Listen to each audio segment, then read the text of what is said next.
How you doing, Mike? It's there. Doing good, man. How are you? All right. I'm good. I'm just gonna hand it over to Ryan. Hi. Pretty cool.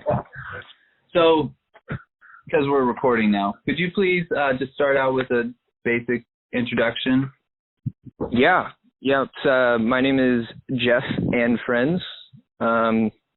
25 years old.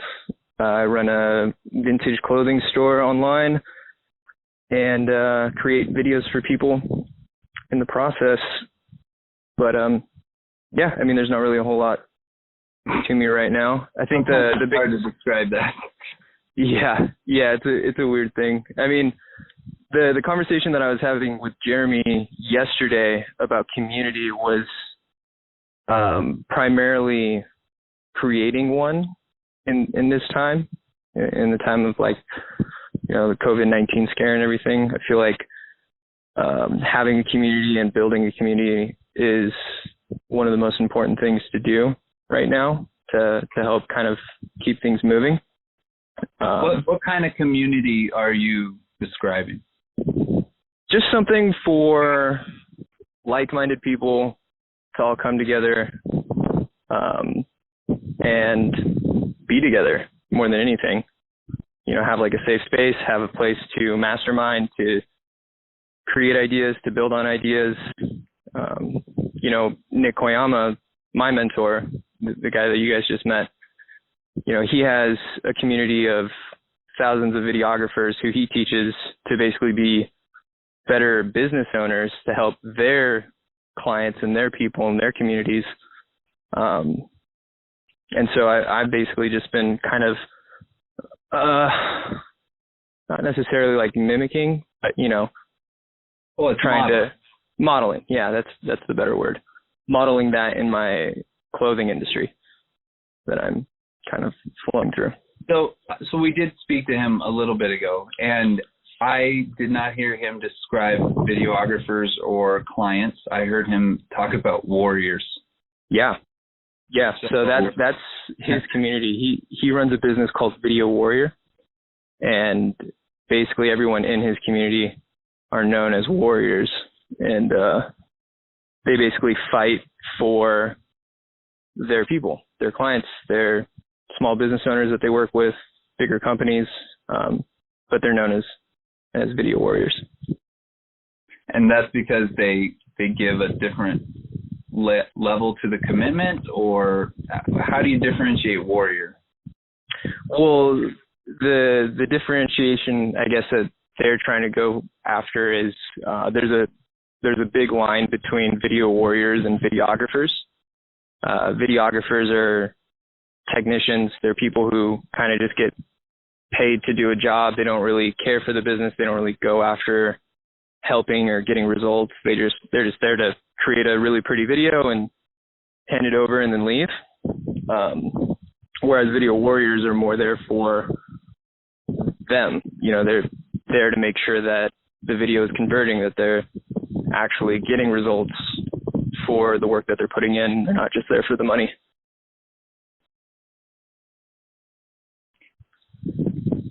It's interesting because when I hear you describe that, I hear, like, I've met so many people where some of those people are the ones who are, the first words out of their mouth would be like, what kind of camera do you use?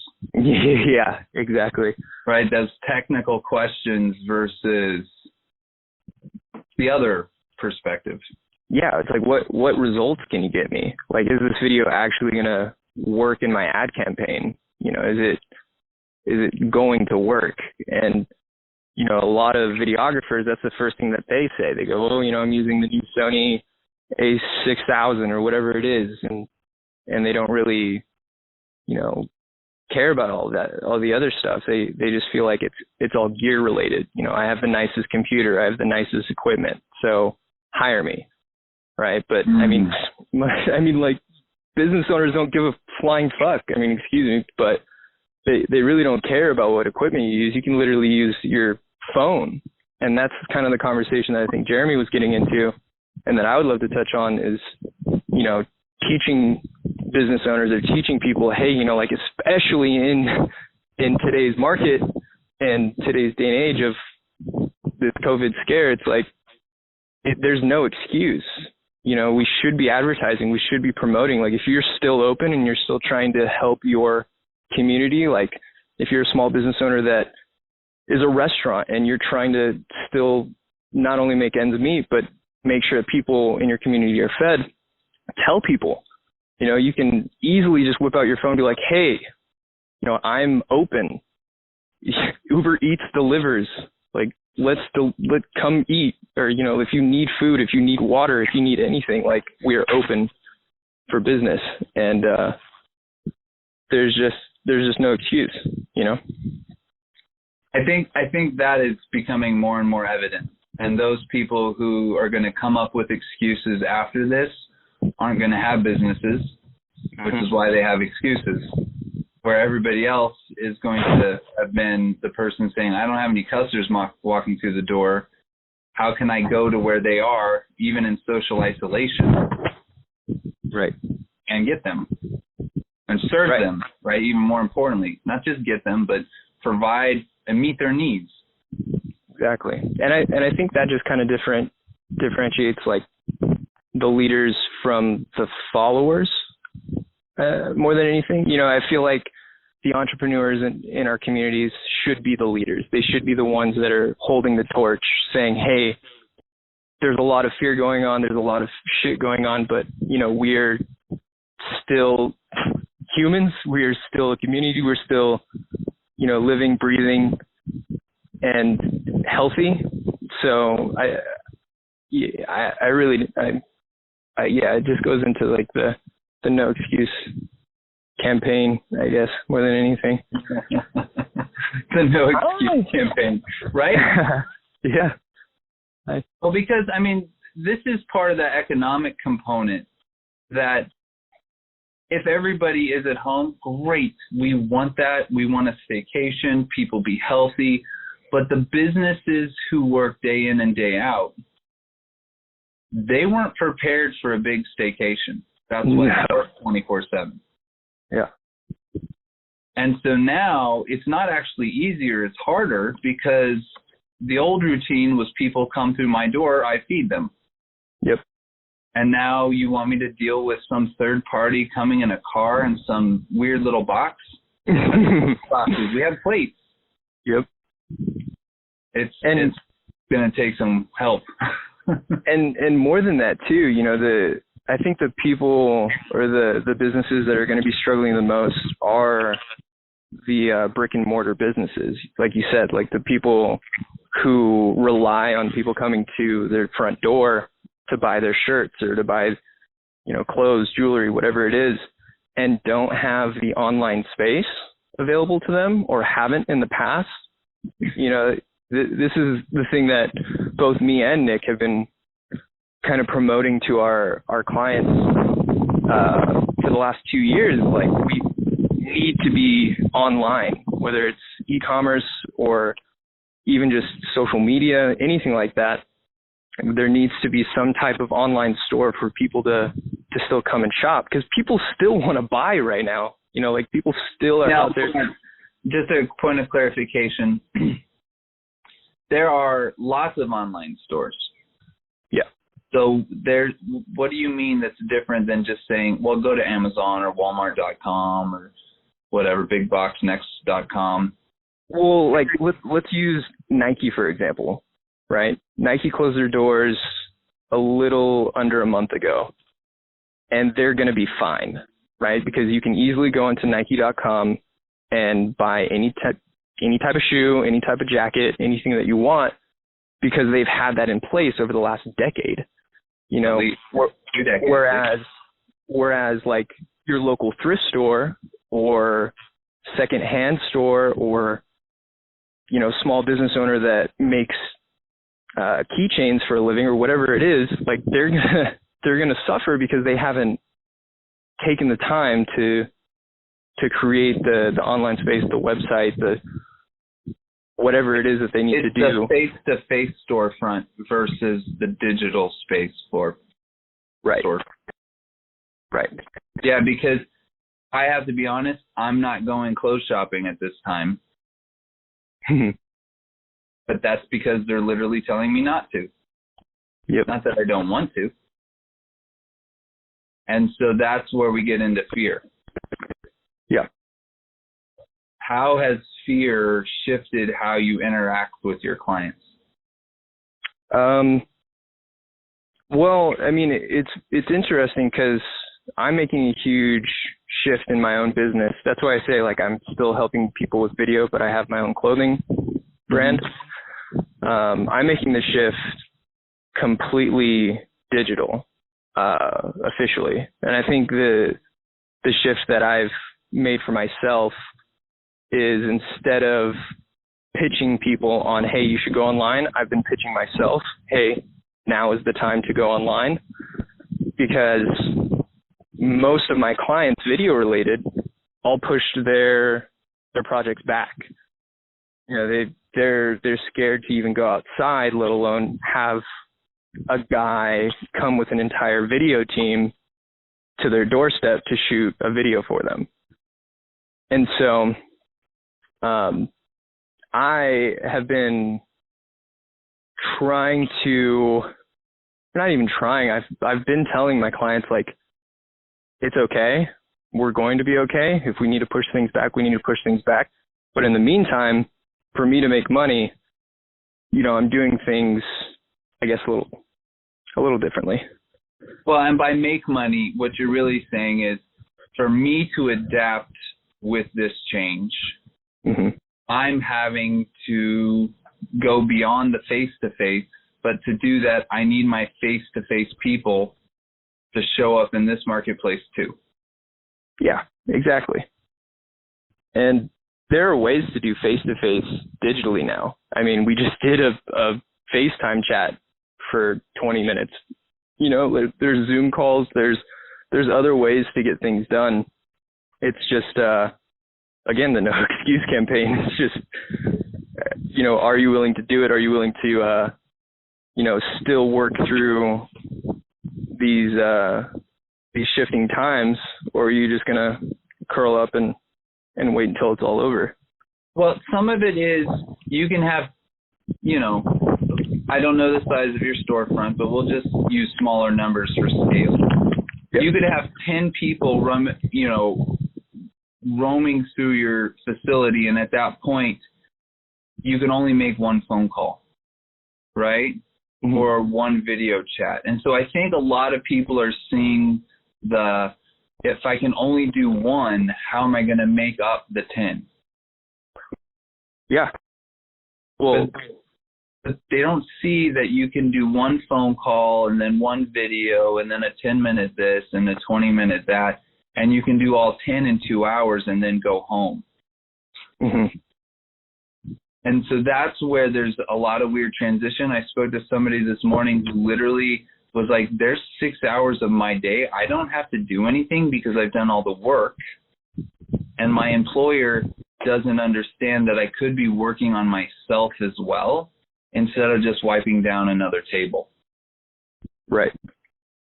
And so my choice is, I need to make money, so I'm going to wipe down the table again, because my employer doesn't see it as an option at this moment to sit everybody in a room and do staff training retreat for a week and really come out of this an even better team, because that's the missing leadership.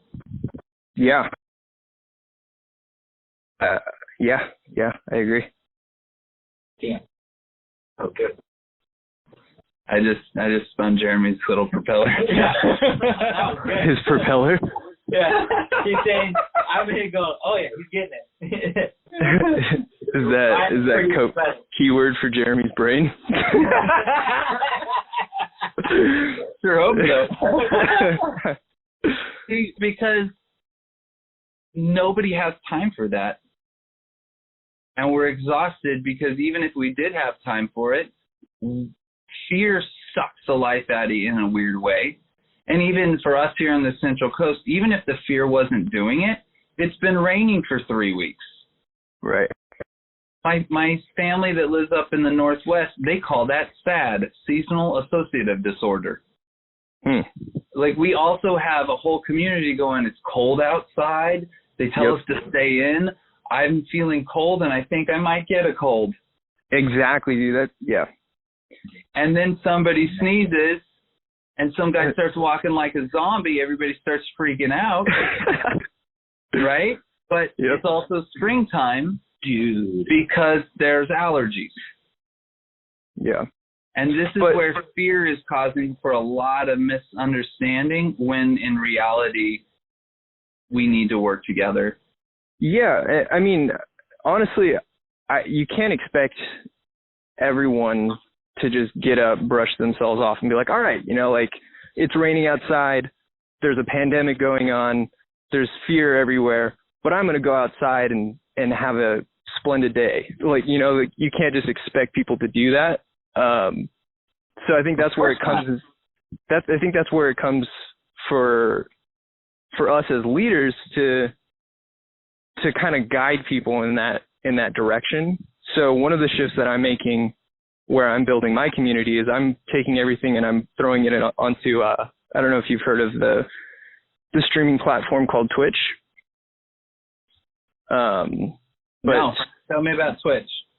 Twitch is basically, anytime people can use the technology in their hands to do a better job, that just means you're getting more skills with the tools you have. Yeah, I mean, it's like you seem like an entrepreneur to me, so I'm going to talk to you like that. I mean, as entrepreneurs, yeah, it's an incredible thing. There's very few in the world that we have. So as entrepreneurs, I feel like we know how to shift. We know how to pivot. We know how to be like, okay, well, we're going to take this really bad situation that's going on. We're going to change and tweak it and make it work in our favor. And so, like, for me, as an example, and for the same thing that Nick does on a day-to-day basis, is having a place, a community. So like Twitch, for example, or Facebook, YouTube, even Instagram is kind of a good place. But having some type of place where people can all come to, even while they're at home, relaxing, doing their fetal position and just being a voice, getting in front of a camera, just being like, hey, let's play video games. Or like, hey, let's talk about, this topic, or let's get into masterminding, or whatever it is, But to answer your question, Twitch is... take the opportunity. Yeah, but just take the opportunity to do so, because no one's doing it, right? Like, it's so easy for someone to do, but no one takes the action to do so. And then as soon as somebody starts doing it, people get offended, or people are like, oh, I could have done that, or you're just trying to, like, use what's going on at a public mass to capitalize on this and that. And it's like, no, I'm just trying to help in any way that we can. So anyway, those are good people. Yeah. So people like you. I have a question for you, because you said no one's doing it. And then you said that the people who are doing it, as soon as they start doing it, they're really kind of crapped on. Yeah. I mean, that happens. That happens every day. I think it's just, like, I'll use Nick for an example, because he's one of my best friends, and like I said, he's my mentor. But he has an incredible community. He works day in and day out trying to provide better for them and do better for them, and has this entire ecosystem that nobody knows about. And then I'll walk down the street and I'll talk to someone, and because they don't know what he's doing, will start talking badly about him, or to be like, just because they don't know exactly what he does or who he is. And if I or you or anyone just immediately starts to create a community out of nowhere in the midst of chaos, people take offense to that. People look badly at people who are trying to to do something that's against the grain. So, but you say out of chaos, so that would be take advantage of the situation. Like you're a good time buddy. You're only here because we're having a hard time versus you're here before this mess. It might get construed as that. It might look like that. That makes perfect sense. Who wants that? I mean, I don't know. I don't know too many people, but. So the variable would be is that it's only possible to understand who's the leaders in the community because those are the leaders in the community. They're usually the people that people are talking about the most, whether it's good or bad. That's right, because they're the entrepreneurs making stuff happen, and some people talk shit about them. Yeah, there you go. Yeah. Good or bad, somebody's. Well, even when I saw Nick Quinn at a young age come up. You want to talk shit about him too? Yeah, I was like, who's this kid? He's a kid, you know? Yeah. But I very much remember. Yeah, I very much remember the video he put up about Santa Maria and how it could use some, you know, like help, and the businesses are great, and you know, he was still in high school, I think, you know. Yeah. So now you look at him and like, oh my God, he's a genius. Yeah. Or just consistent. I think consistent is a beautiful word to describe that, actually. Because, I mean, he is a leader, but he's only a leader because he's still doing the same thing he's been doing for the last 10 years. Yeah. And, yeah, people follow that. Especially when there's results. And then there's things to back it up.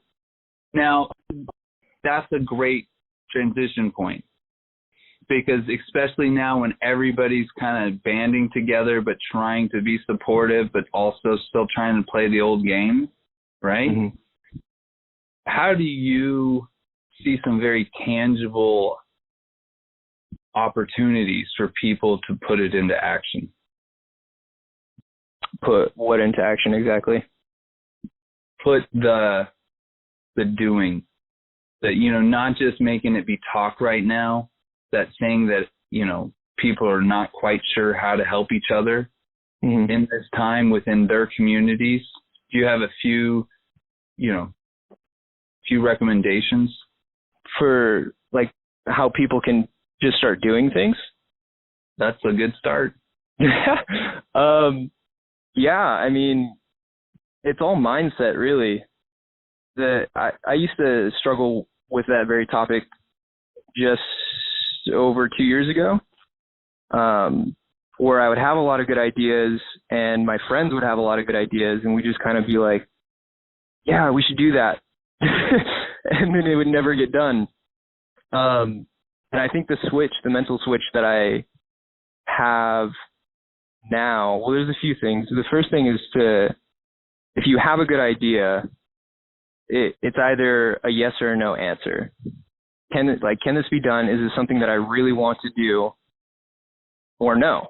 Or do I not want to do it? And if the answer is like anything inclining to I don't want to do it, then don't do it. You know, like move on to the next thing. But if it's something that you really want to do, then start putting in the action, start putting in the effort to do it right then and there, or at least start planning. And I think that would be my next thing, is that at least that I've been doing differently over the last few months, actually, is just planning more. Mm-hmm. I've been reading more intentional about what you're doing. Being more intentional and just not overworking yourself more than anything. You know, I think more often than not, people stop doing something because it becomes too hard on them, and they forget that they are a human being and they need rest and they need to limit themselves at least a little, or not necessarily limit themselves, but just kind of like take things day by day. One day at a time. Yeah, one day at a time, one task at a time. You know, let's say I want to be a basketball player and, you know, just fully expect that I'm going to be in the NBA in a couple weeks. You know, it's probably a little out of my reach, but I can at least start the process now. Like if I really want to, then I'm going I'm going to start working out. I'm going to start eating it right. I'm going to, you know, take the steps that I need to do to get to the end goal. But yeah, I actually think that's a really great idea, especially for people in this point of transition where they want something tangible, right? What can I do today? And I only have 15 minutes. Boom. Well, I'm going to go watch a video intentionally to maybe challenge myself in this part of my industry, right? Yeah. What is maybe a new, like for you, you're explaining that you're into vintage clothing, right? Vintage is always changing because it's a perception of who the next buyer is. Right. And right now we're going to have a whole before and after connected to this coronavirus experience. And we're going to have vintage handkerchiefs because we have modern day masks. Or vintage toilet paper. I don't know, right? Yeah, you never know. You have a wheatgrass bundle. It's called vintage toilet paper now. It'll sell. This is before the corona.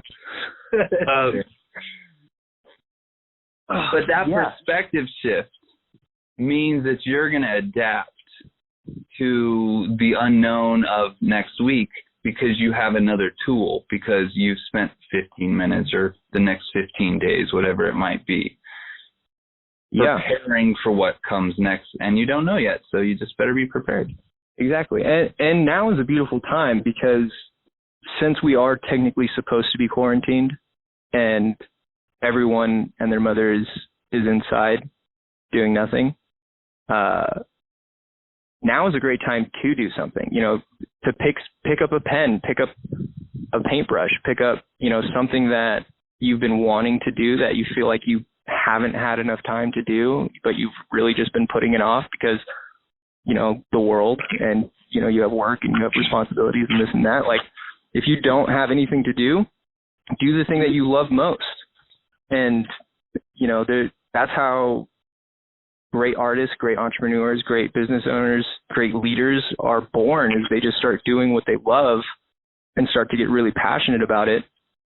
And, and just start doing. Love by doing. Love by doing. Do what you love. I love it, man. That's beautiful.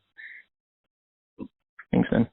I would also just like to say that from an older guy perspective, the new tools that you guys, and I say you guys meaning the younger generations, you know, all the phones and stuff are working with, are still new. And so one thing that might really help is for the people who are comfortable with this tool, this technology, to maybe spend 5 minutes over that technology helping to explain how I can use it in this new experience. Does that make sense? Like, I literally didn't even know how my screen flipped for my camera and my phone. And I know that sounds weird, but I've switched platforms and this. No, I see what you're saying.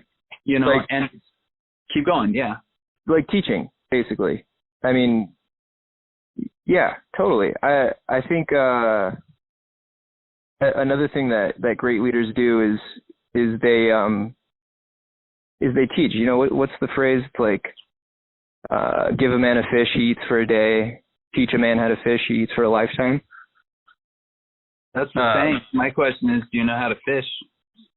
Yeah. Well, I mean, most people in my generation, they have a lot of fishing skills that just come second nature to them, you know, like flipping their screen or, you know, learning, like they know how to use a smartphone. They know how to use these online tools that even people in my generation, like, you know, 25 to 30, don't know how to do. And I think it's the select few of people that kind of take the knowledge that they do know how to do and put it out for the world to teach. I think those people are really smart. I think they're really intelligent and you know, and needed. Needed. In the past, we've called them leaders. And in the past, we have called them leaders. Yeah. But now is the time. There is no tomorrow. I mean, time is extremely short, as you and Jeremy both probably obviously know. You know, I mean, I'm not sure what that means with you because I think time just keeps flowing on. But I agree that time is short with us now. We're going to have to end the conversation. Totally. Yeah, man, we just flew through that fast, and I want to respect your 6 o'clock time frame. I appreciate that. You're welcome. When there's more time, I would actually, even if it's not recorded, you're very smart man. I want to have more conversations. Sweet, man. Well, I look forward to it. Appreciate it. Thank you so very much. We're going to hang up now, and then we'll call you back. But we don't have to call you back, buddy, because you got stuff to do. All right, Jeremy's just saying we don't even have to call you back. We just want to say thank you. No worries. I am free tomorrow, Jeremy, around 3. If you do want to finish the chat. Okay, cool. Yeah. Give me a call, dude. I miss you. Sounds good. All righty, guys. Sounds good. Thanks, man. Thank Bye. you. Talk to you later.